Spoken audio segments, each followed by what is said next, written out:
I'll not libel myself just now.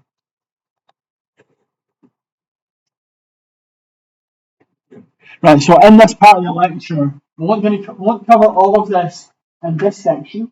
We'll cover some of it, this workshop. We'll cover the workshop in the next 2-hour session with some of your live project as well. But for today, or for just now, we'll be looking at, I need to stand here for the recording, do apologise. We're looking at the Industry Foundation class. The first thing is what a file is.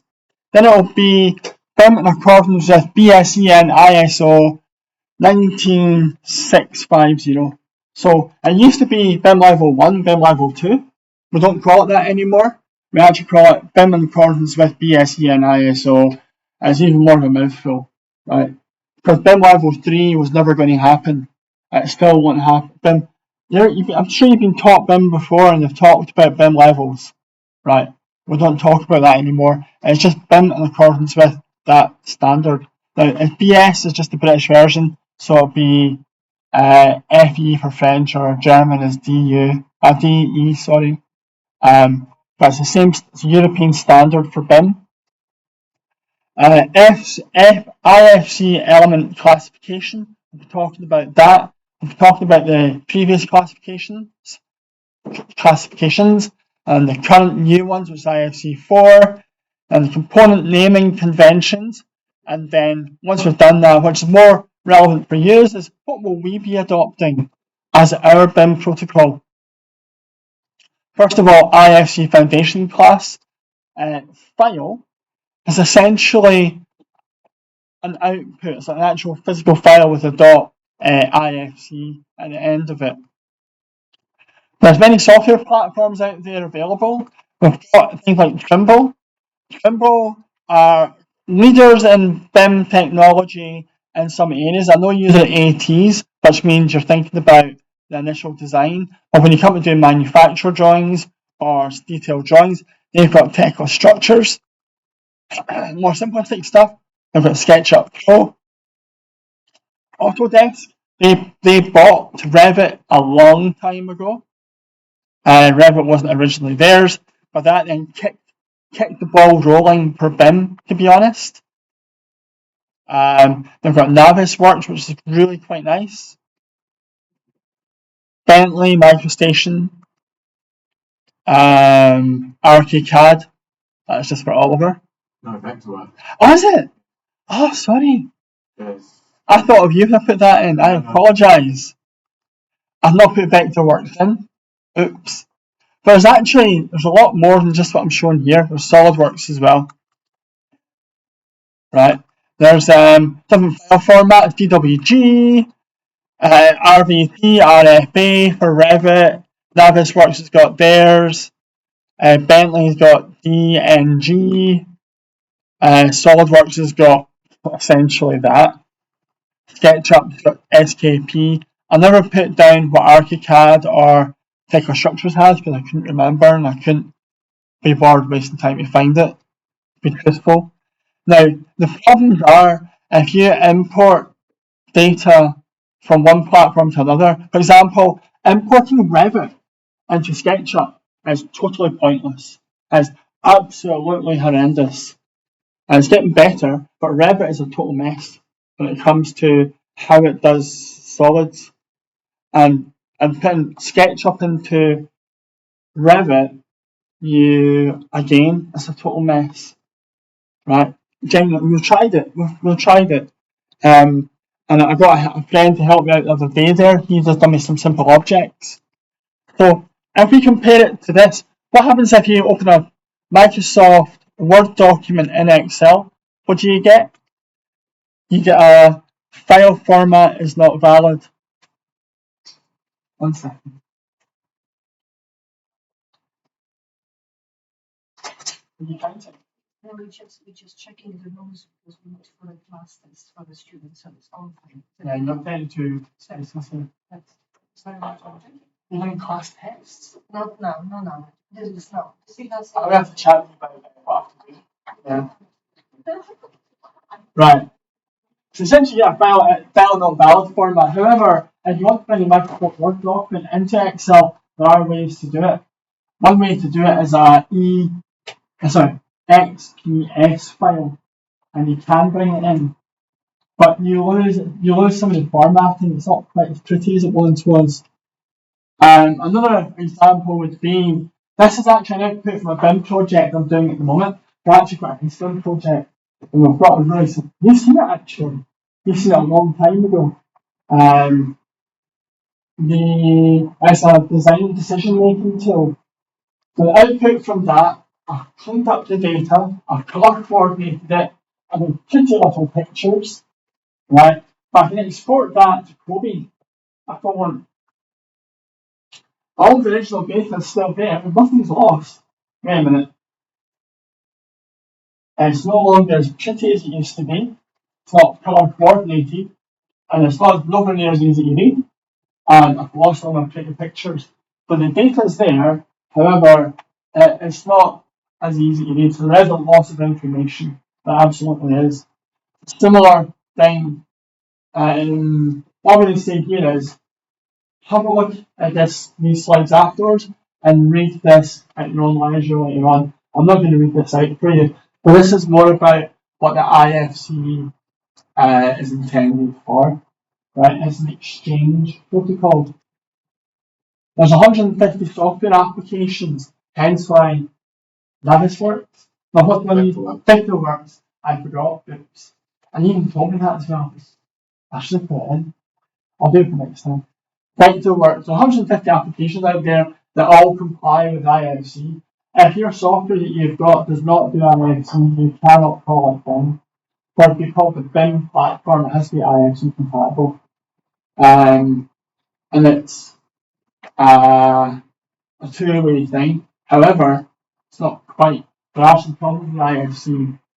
As we've discussed before, there's absolutely a loss of data.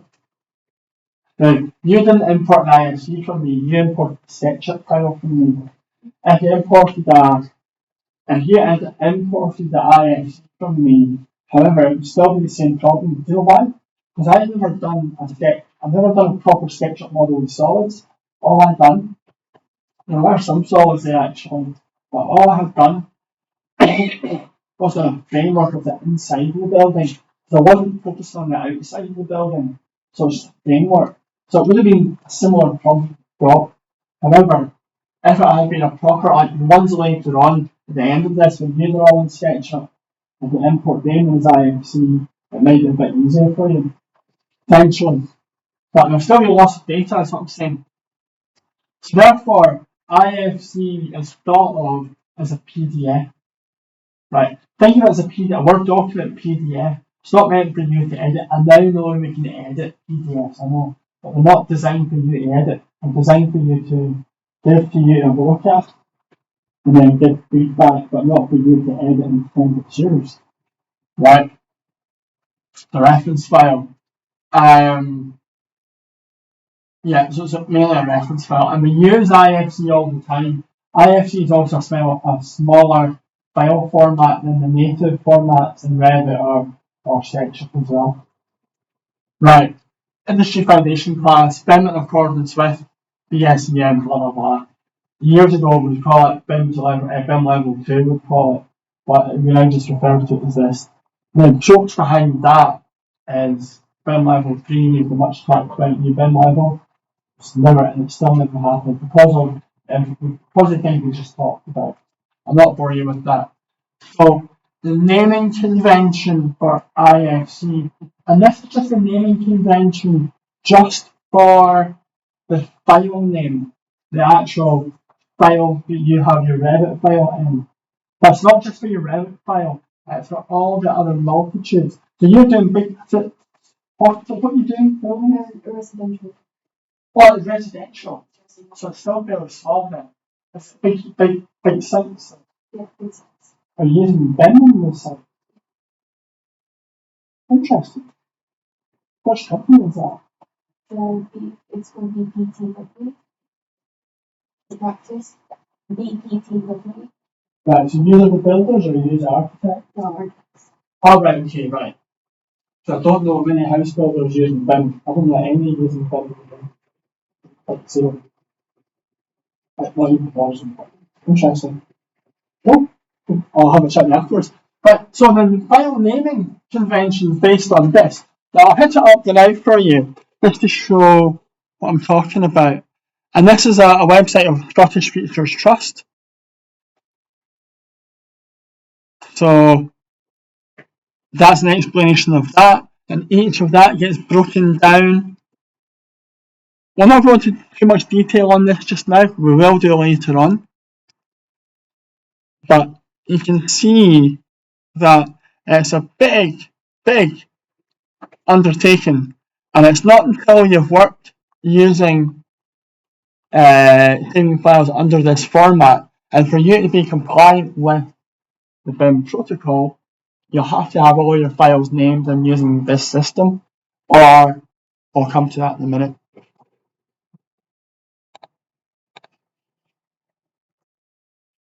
And then there's the actual elements themselves. You might call them family class objects if you're a Revit user, or the physical BIM elements. We classify the objects. We'll show some water with me, it's fine. This is a slightly older version. This is 2, IFC 2/3 maybe. It's taken from an extract from a book that my colleague wrote. So it still holds roughly true to IFC 4.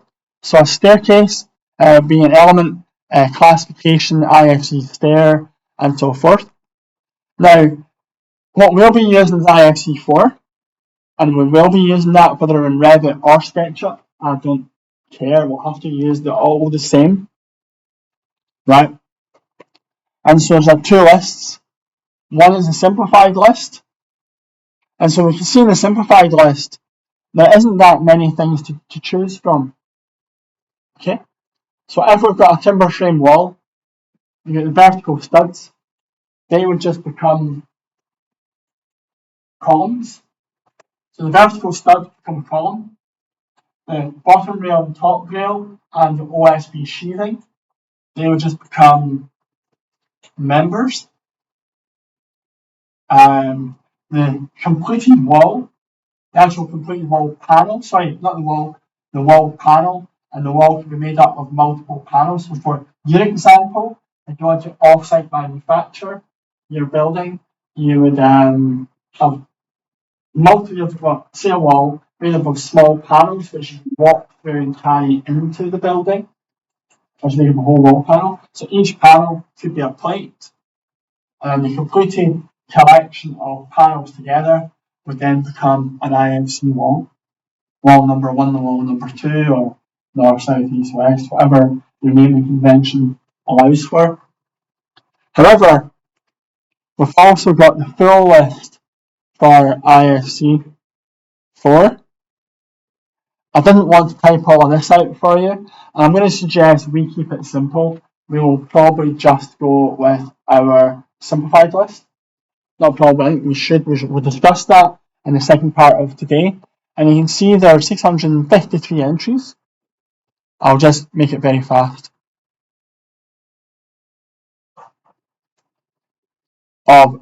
This is just classifications of objects.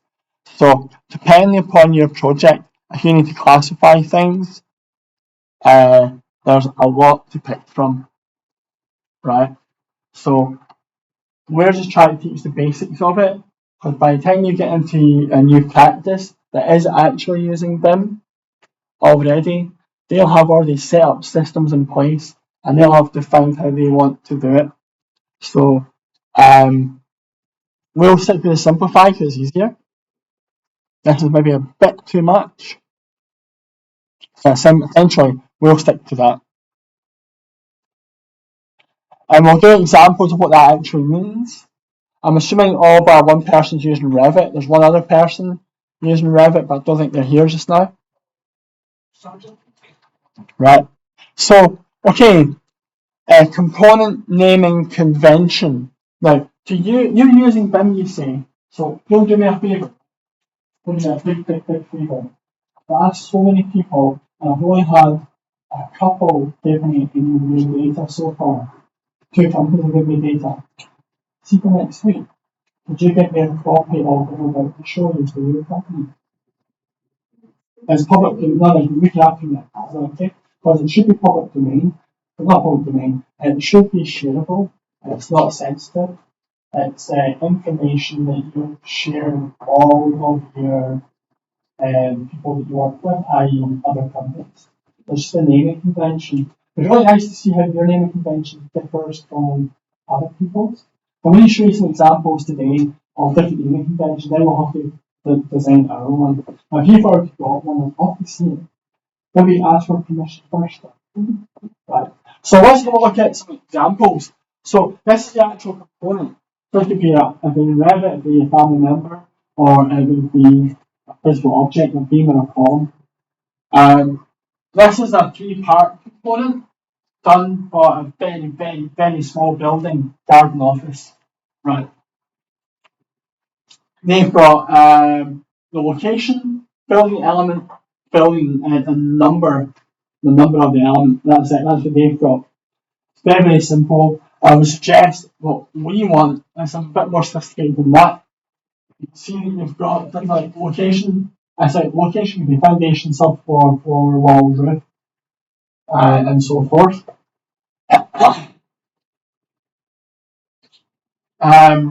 We've got a company here called Ecosystems. You met them last week. That was the guys doing the CLT panels and a lot of their buildings that you saw last week. We'll show you their one.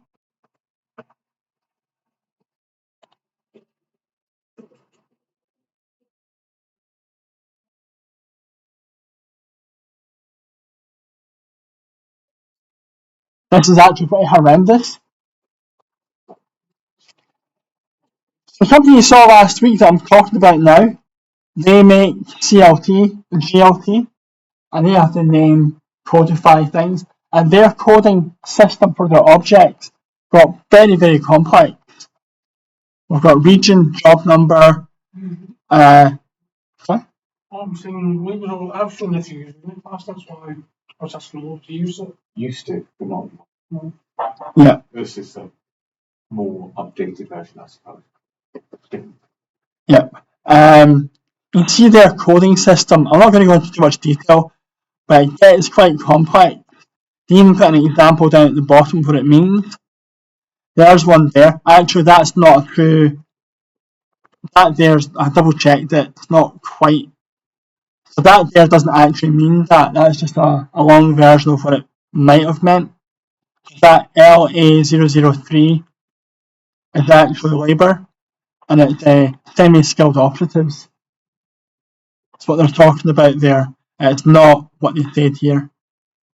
So anyway, and what they said to me was they're not happy with this naming structure because unless you're in this day in, day out, you've got no idea what that code means. But that's a meaningless code to me, and they're now understanding that's a meaningless code to them. Where are we? There we are. So an example I've got for us, probably the last example I've got for today, well not for today, for just now, then we'll take a 1 hour break, come back and we'll then do a workshop on what we want to do for our BIM protocol.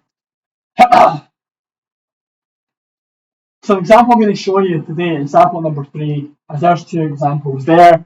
Well, we'll break that down.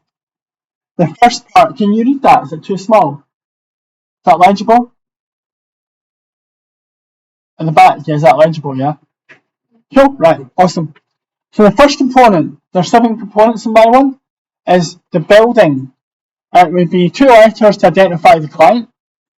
So Ecosystems or Edinburgh Airport or something.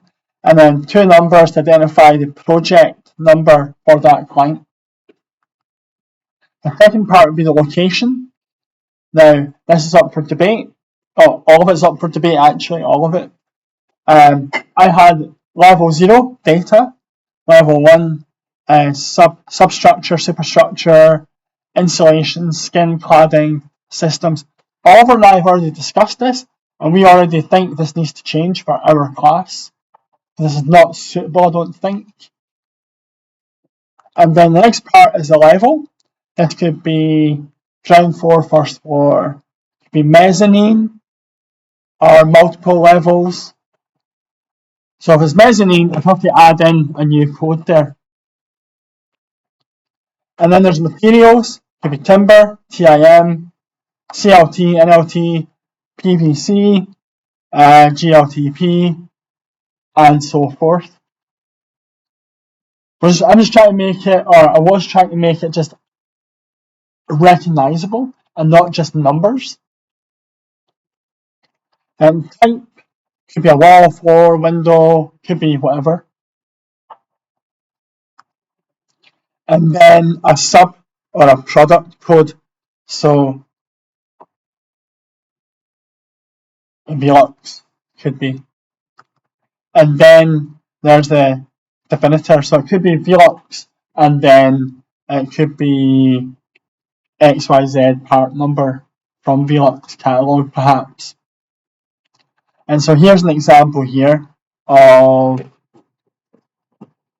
Client Ecosystems project number 13, level 2. Level 2 is superstructure, ground floor, CLT, plus laminated timber, the wall.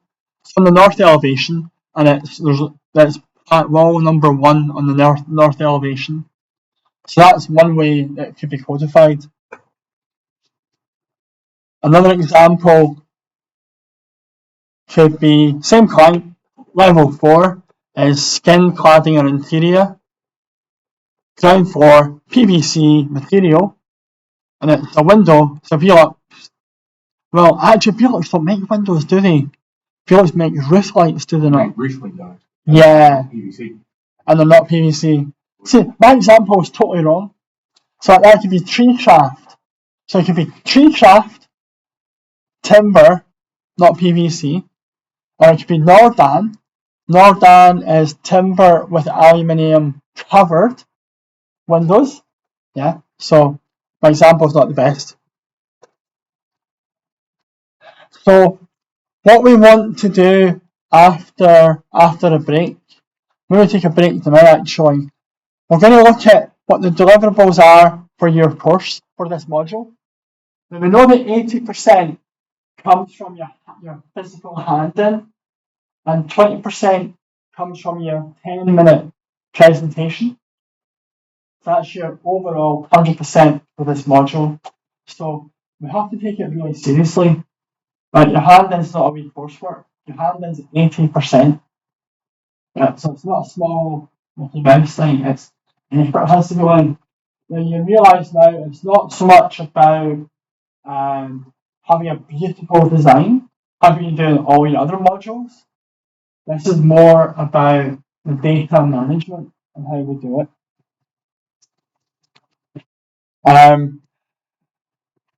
So we'll discuss what the deliverables are and we'll discuss it together. So we've got an idea of what they might be. We want to discuss it with you, make sure that we're all happy, we're all on the same page. We will record that session and we'll probably do it over a round table perhaps, or a sit down together in a circle and we'll record it for the two that are not here. And then what we're going to do, which is super important, is a BIM protocol for this class. Anyone have an idea of why that, or even what that is, or why that would be so important? How about I give you a clue? We're going to be sharing a data set, and that data set we'll all be using, right? And if you don't have the same naming convention as each other, then the data set will be no use to you. It will not work. And you'll not be able to automatically draw down the data. So we'll have to stick to whatever we decide. We've got an idea of what it might look like, but we want to make it easy for us, because it's not about making a super complex one, it's about making a friendly user one, just to demonstrate the principles of it. So that's what we'll do in the second part of this. The time now is 11, sorry.